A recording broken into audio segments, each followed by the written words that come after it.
Selamat pagi anak-anak. Selamat bertemu kembali pada pelajaran pagi hari ini.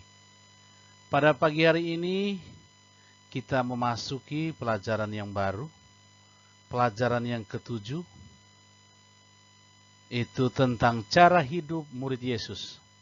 Setelah pada pekan yang lalu kita mempelajari tentang panggilan murid Yesus, pada hari ini kita kembali masuk dengan cara hidup murid Yesus. Sebelum kita memulai pelajaran pada pagi hari ini, kita memulainya dengan doa. Marilah kita berdoa. Ya Bapa, pemersatu umat manusia, Engkau menghimpun kami dari segala bangsa, menjadi satu keluarga besar, gerejamu yang kudus, melalui ikatan persaudaraan sejati. Bimbinglah kami ya Bapa, agar pada hari ini kami dapat memahami sikap dan perilaku yang perlu dikembangkan dalam hidup bersama. Demi Kristus Tuhan dan pengantara kami. Amin.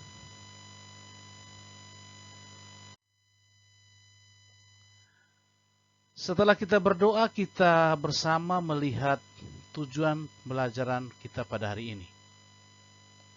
Tujuan pembelajaran yang pertama, dengan membaca kitab suci, peserta didik dapat menceritakan pengalaman pribadi hidup dalam suatu kelompok persekutuan. Yang kedua, melalui kegiatan diskusi, peserta didik dapat menjelaskan pentingnya hidup dalam suatu persekutuan. Yang ketiga, melalui membaca kitab suci, Kisah Para Rasul bab 4 ayat 32 sampai 37, peserta didik diharapkan dapat merangkum cara hidup murid-murid Yesus dalam persekutuan.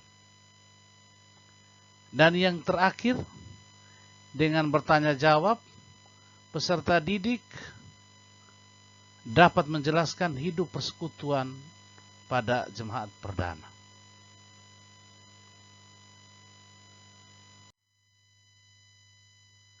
Anak-anakku sekalian, manusia adalah makhluk sosial. Karena manusia tidak dapat hidup sendiri, maka hidup dalam kebersamaan dengan orang lain atau persekutuan merupakan kebutuhan dasar setiap orang. Dalam persekutuan, setiap orang dapat saling membantu, saling berbagi, saling menguatkan, dan saling mengembangkan kepribadiannya. Hidup persekutuan akan bertahan dan berkembang dengan baik apabila setiap anggotanya saling menghargai, peduli satu sama lain, dan adanya sikap rela berkorban serta saling mengasihi.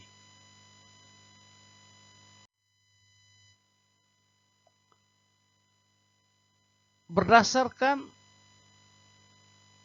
pemahaman awal yang Pak berikan, Pak coba memberikan pertanyaan pemantik buat kalian untuk menggali pemahaman kalian berkaitan dengan materi yang kita pelajari pada hari ini. Yang pertama, apakah Anda pernah melihat orang yang hidup sendirian? Coba kalian ceritakan dalam diskusi kelompok. Yang kedua, apakah hidup dalam persekutuan atau berkelompok merupakan kebutuhan setiap orang? Dan yang ketiga, mengapa orang butuh hidup dalam berkelompok? Ceritakanlah hal ini dengan teman di samping Anda.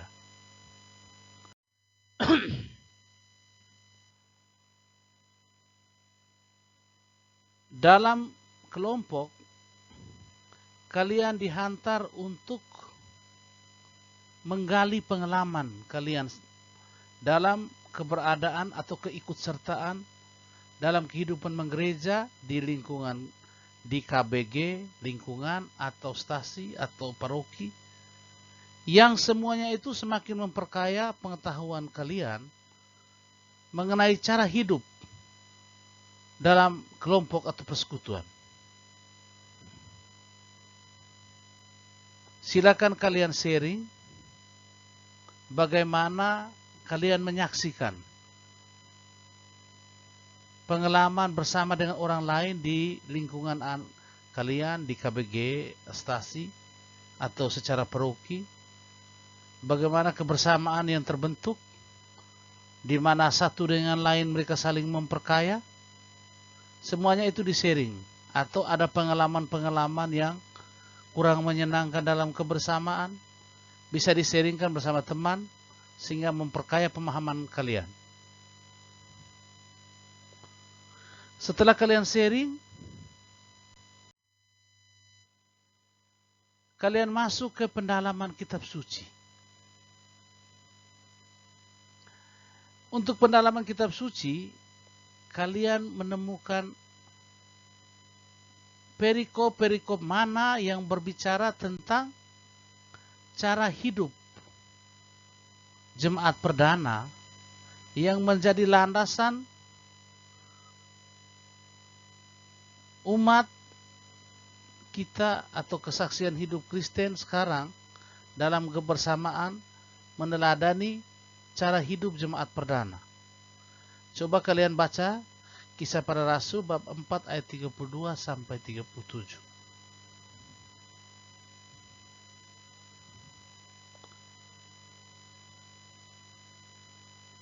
Pak, coba membaca untuk kalian dalami bersama. Adapun kumpulan orang yang telah percaya itu, mereka sehati dan sejiwa, dan tidak seorang pun yang berkata bahwa sesuatu dari kepunyaannya adalah miliknya sendiri. Tetapi segala sesuatu adalah kepunyaan mereka bersama. Dan dengan kuasa yang besar, rasul-rasul memberikan kesaksian tentang kebangkitan Tuhan Yesus, dan mereka semua hidup dalam kasih karunia yang melimpah-limpah. Sebab tidak ada seorang pun yang berkekurangan di antara mereka. Karena semua orang yang mempunyai tanah atau rumah menjual kepunyaannya itu, dan hasil penjualan itu mereka bawa dan mereka letakkan di depan kaki rasul-rasul.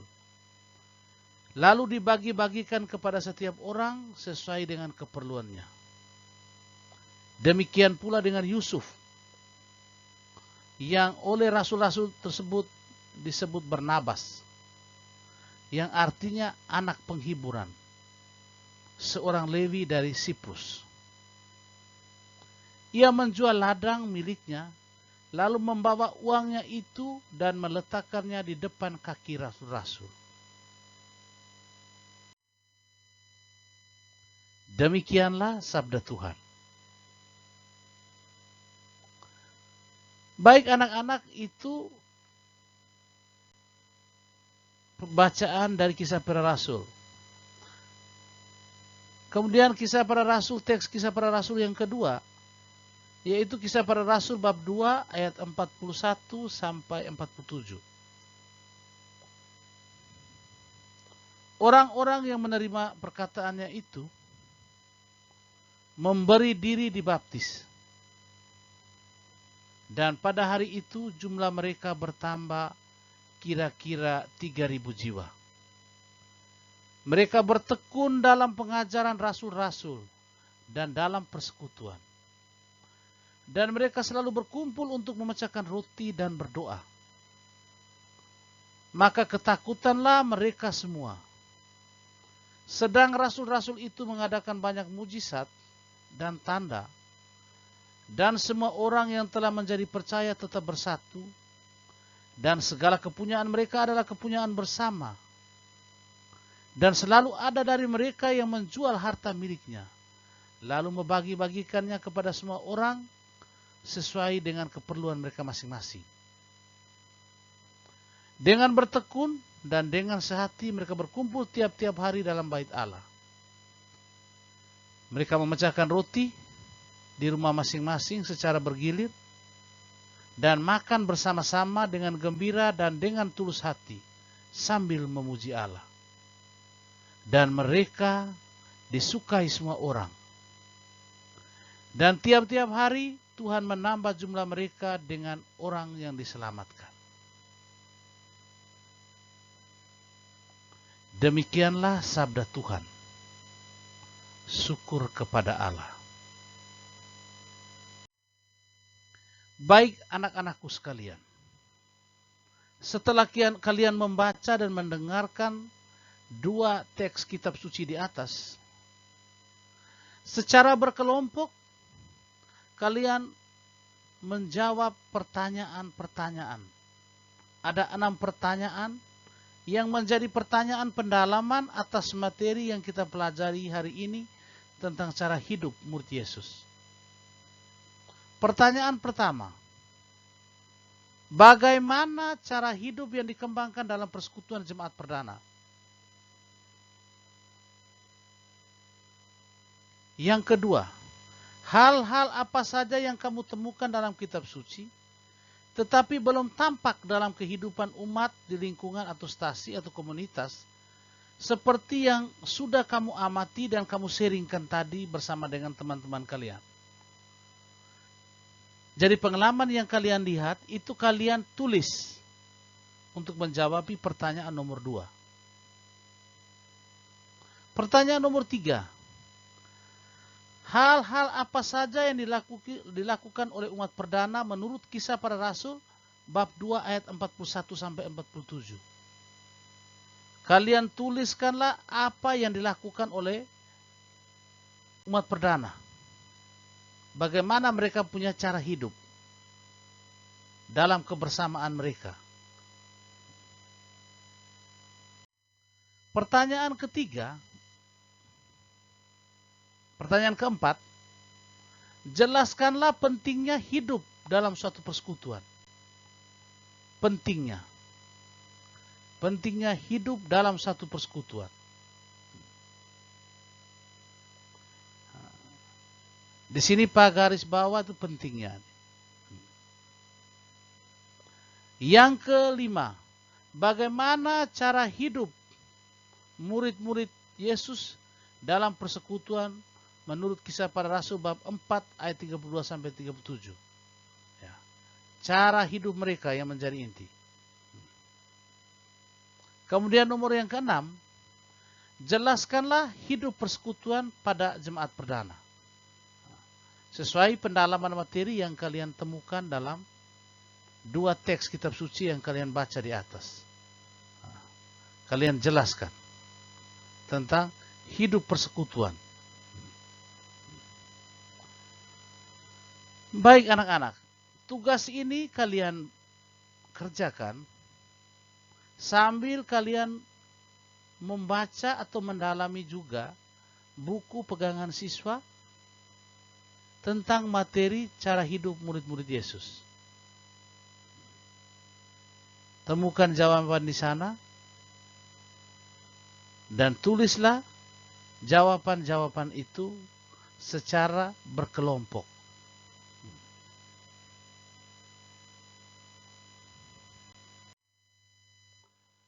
Setelah kalian mengerjakan tugas 6 pertanyaan di atas, sekarang marilah kalian mendengarkan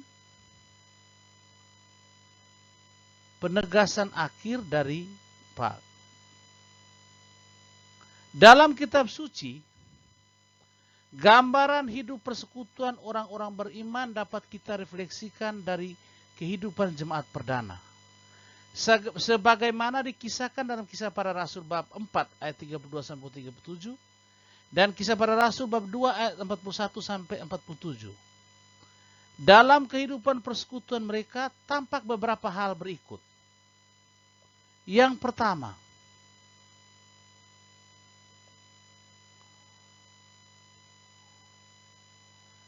Roh Kuduslah yang mempersatukan mereka dalam persekutuan murid-murid Kristus. Roh Kudus yang mempersatukan mereka. dalam persaudaraan sehati dan sejiwa. Segala sesuatu adalah kepunyaan bersama. Dan mereka hidup dalam kasih karunia yang berlimpah. Tidak ada dari mereka yang kekurangan.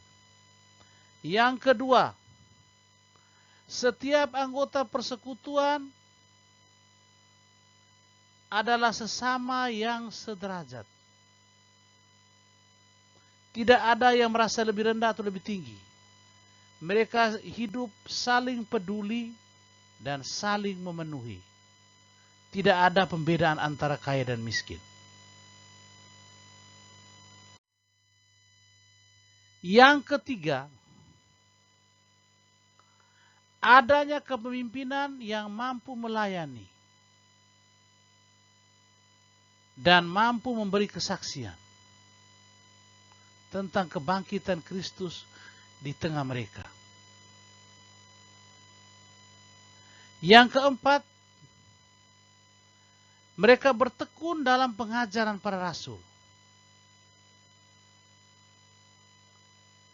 dan berkumpul di bait Allah.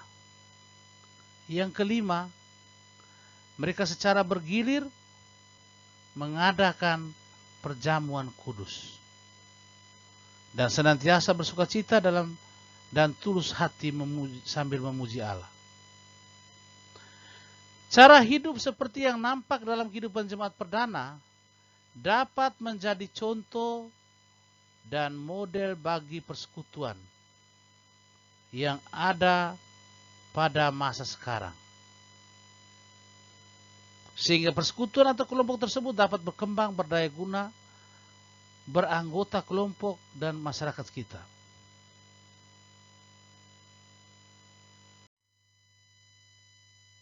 Baik anak-anakku sekalian, manusia adalah makhluk sosial. Tidak ada seorang pun dapat hidup sendiri. Kehadiran orang lain mutlak diperlukan, sehingga memungkinkan manusia dapat berkembang secara utuh. Karena manusia tidak dapat hidup sendiri, maka hidup dalam kebersamaan dengan orang lain merupakan kebutuhan dasar. Dalam kebersamaan dengan orang lain, setiap orang dapat saling membantu, saling berbagi, saling menguatkan, dan saling mengembangkan kepribadian. Hidup dalam kebersamaan dengan orang lain akan bertahan dan berkembang dengan baik kalau setiap orang saling menghargai, peduli, sikap rela berkorban, dan saling mengasihi. Ini adalah sikap-sikap yang harus ada dalam kebersamaan dengan orang lain. Sebaliknya, hidup dalam kebersamaan dengan orang lain akan hancur apabila setiap orang bersikap egois, mendahulukan kepentingan dirinya atau pribadinya daripada kepentingan bersama. Sikap kurang bertanggung jawab, kurang rasa memilih persekutuan, kurang jujur satu sama lain. Ini adalah sikap-sikap yang menghancurkan kebersamaan.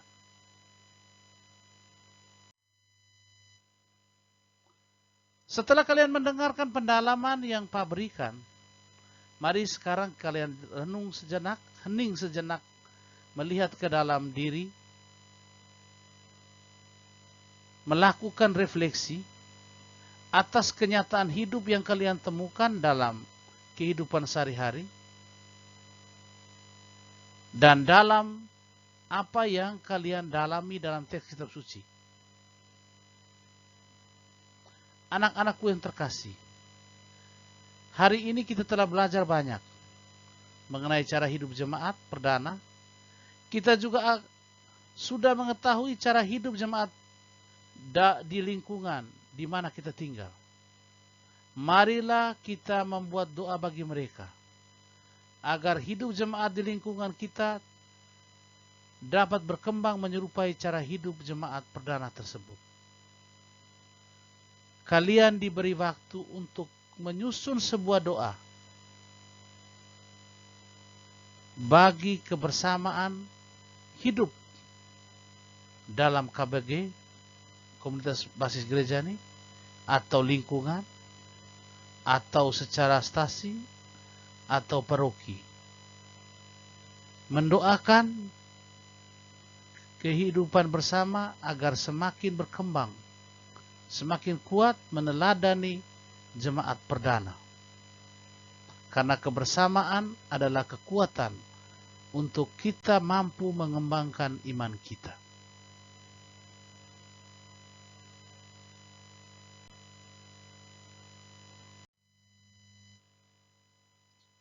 Setelah kalian menuliskan doa dalam refleksi,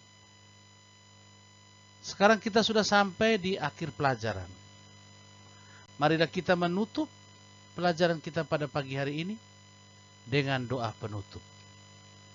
Marilah kita berdoa.